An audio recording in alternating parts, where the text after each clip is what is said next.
Hello, and welcome to our build guide for a very fast and powerful rogue class. The Falconer is a very exciting and unique minion class.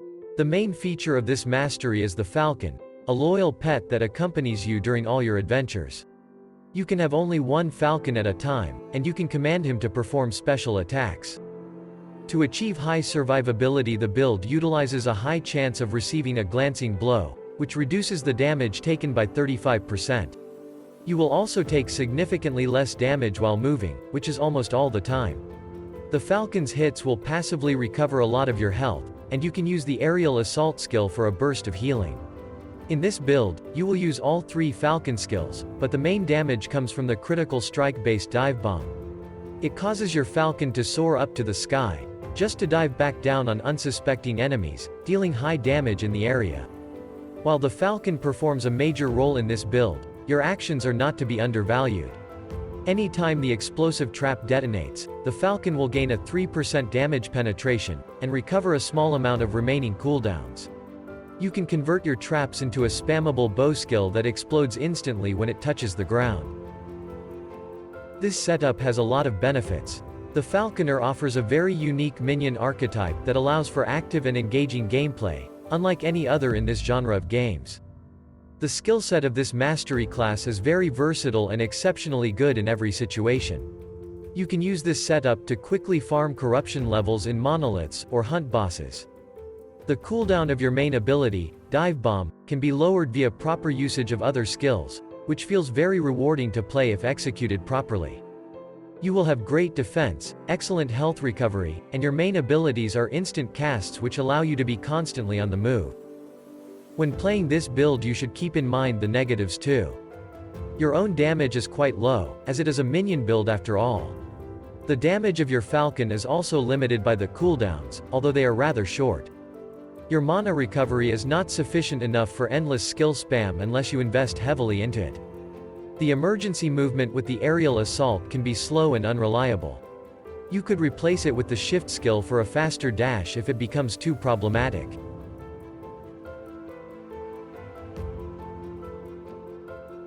The setup is fully functional without any unique items. However, the Talons of Valor unique bow is seemingly made up exactly for this kind of build, so it would be unwise to use a regular rare bow in the endgame.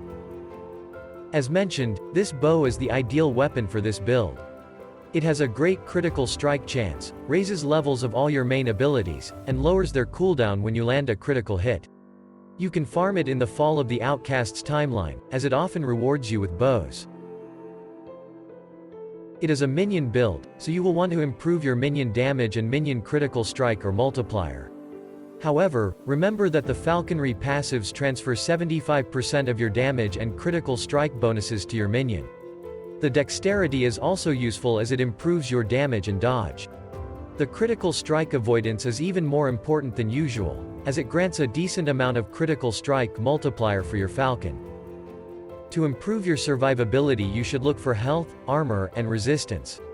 The endurance is a very powerful tool to mitigate damage. You should try to raise its effectiveness and threshold as high as possible. The proper item bases such as falconry armor or turquoise rings are very impactful for this build, as they offer many great bonuses for your minion. On your idols, you should seek armor, health, and lacking resistance. If you have those stats sorted out, you can try to get more damage via critical strike multiplier for your minion or increase the effect of the armor shred, which can be found on the adorned Majazahn idols.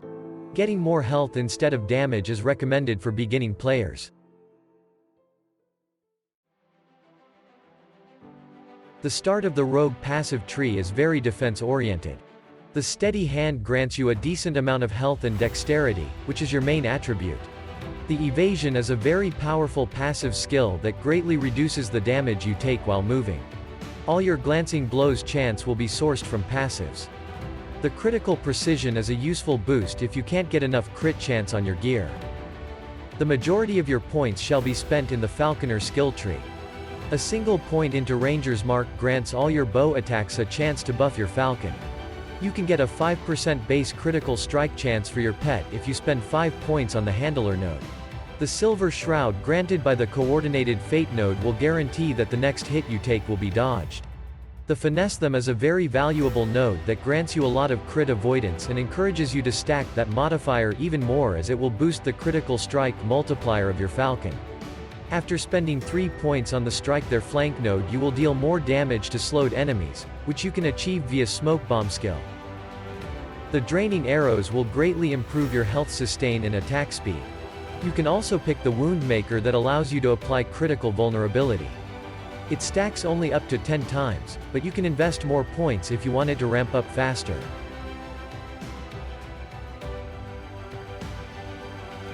The Dive Bomb is your main ability. It causes your Falcon to dive in a specific area, dealing high amounts of damage. You will cast it instantly, but the animation delay is still there. The skill tree has many good options. The Wings of Shadow node greatly improves your total damage output by creating additional Shadow Falcons that attack the area, but you will have to create your own shadows first. You can balance the cooldown, damage, and mana cost modifiers to your liking. The optional Featherfall improves the clear speed, but it is not that useful against single enemies. The Falconry passive ability allows you to summon your trusty Falcon. You can activate it to target the specific area you want your Falcon to attack. It doesn't deal as much damage as the previous ability, but it's still decent. Thanks to the Avian Arsenal, your Falcon will get a lot of added damage, which boosts all his other abilities. The exposed weakness and passives leading to that node transfer portion of your damage and critical strike bonuses to your Falcon. The Hunter's Spoils further improve your health and mana sustain. By default it is a trap skill, but you can convert it to a bow skill via Bombarding Rain Notable, which enables many other interactions with a bow skill usage. The Sky Signal Notable is the key feature of this ability. It greatly increases the damage of your Falcon each time your trap explodes and lowers its cooldown by 3%. The Trap Sprinkler and its upgrades cause even more traps to explode, further boosting your Falcon. Remember that you get less damage taken if you are on the move, so use this skill only if you are safe. The Aerial Assault is your main movement skill, but it can also deal plenty of damage and has powerful bonuses attached to it. After using this ability, you will gather aerial prowess stacks that can be consumed by the Dive Bomb to increase its damage. Each use of Aerial Assault will restore a portion of your missing health and mana, as well as reduce the cooldown of the Dive Bomb.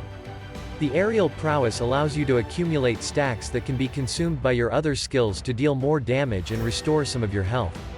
The Slayer of Big Prey greatly improves the damage of this skill against rare enemies, although it is not that impactful compared to your other abilities. This ability is used mostly to generate shadows, but it also provides other utility benefits. It can cover a large area and last for a long time. You should have it always active when fighting bosses. To create shadows you will need the Umbral Assault Notable. The Smokescreen Arrow changes it to bow skill, allowing you to deploy Smoke Bomb at the targeted location. It also provides the Slow and Armor Shred application. You can distribute the remaining points to increase its duration, area of effect, or Armor Shred frequency to your liking.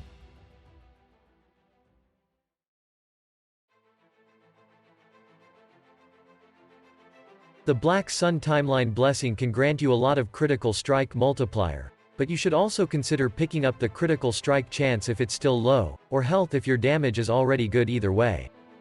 In the Age of Winter, you can obtain the greatest source of armor shred on hit, but defensive options such as resistances, endurance threshold, or armor are also useful.